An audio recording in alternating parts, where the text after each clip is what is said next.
In this video, we're going to look at how to build up our front end to display our scraped Pinterest data.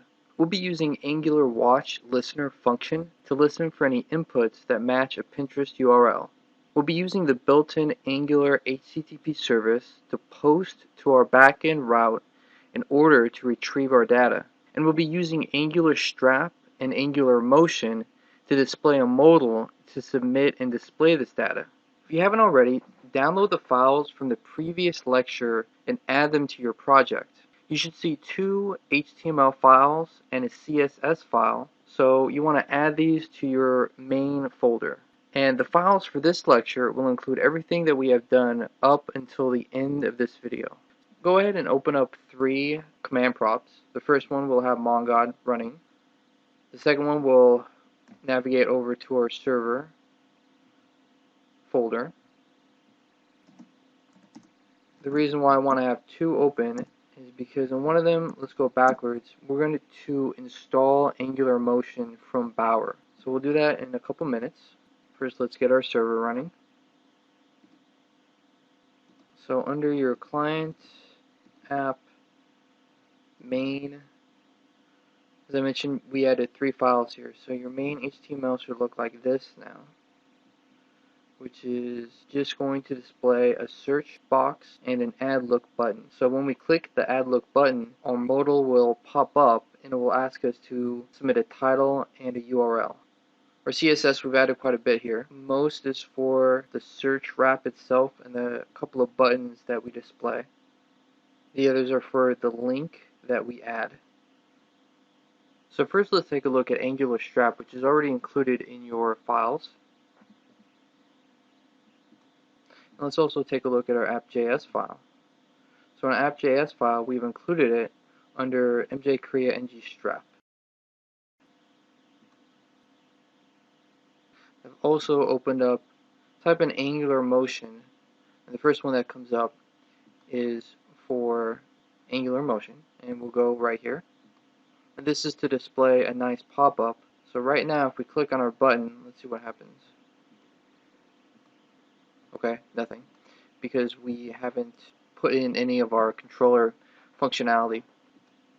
So in Angular Strap, we're going to be using the modal, and it will look something like this. We'll have a nice fade and display, just like how it is on this website, as a result of using Angular Motion. So now let's download Angular Motion. We can do that by doing this. Just copy and paste it. And we want to do that right here. Bower install Angular Motion save. And while that's loading up, we want to make sure that we add it to our index file. So we already have Angular and Angular Animate within our folders. So all we need to do is add the CSS stylings. Make sure that we save it.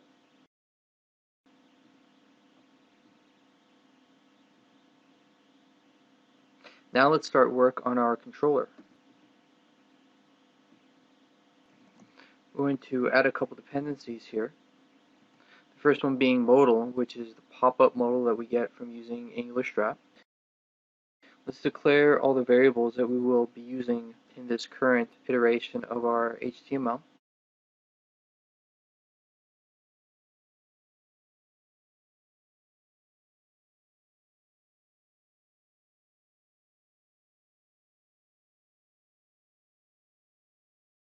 So we've declared a bunch of ng-show and ng-hide elements here that will be shown or hidden based off of success or failures or inputs that we have made.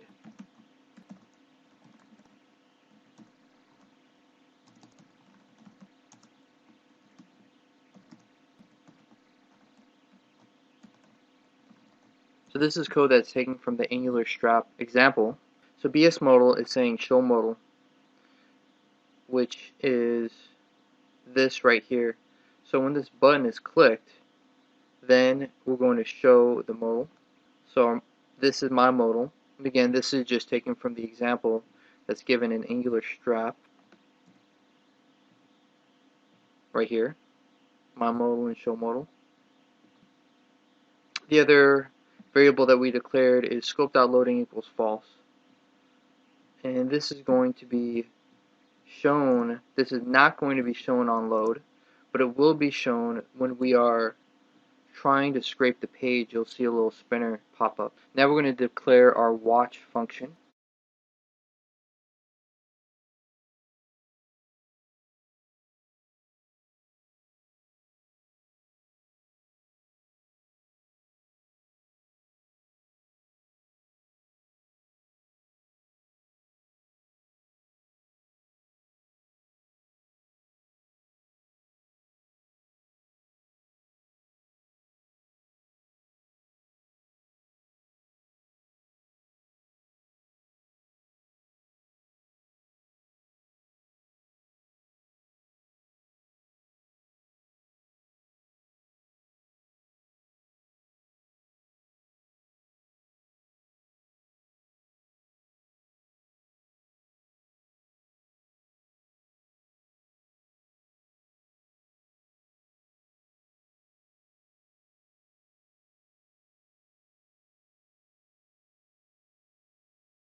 So you can see that we've set certain variables to true, others to false.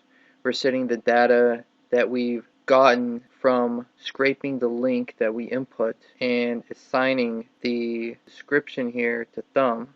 And I forgot to add one variable here. This should be data.data.image for the look thumb. And the description should be data.data.description. We'll go ahead and save that.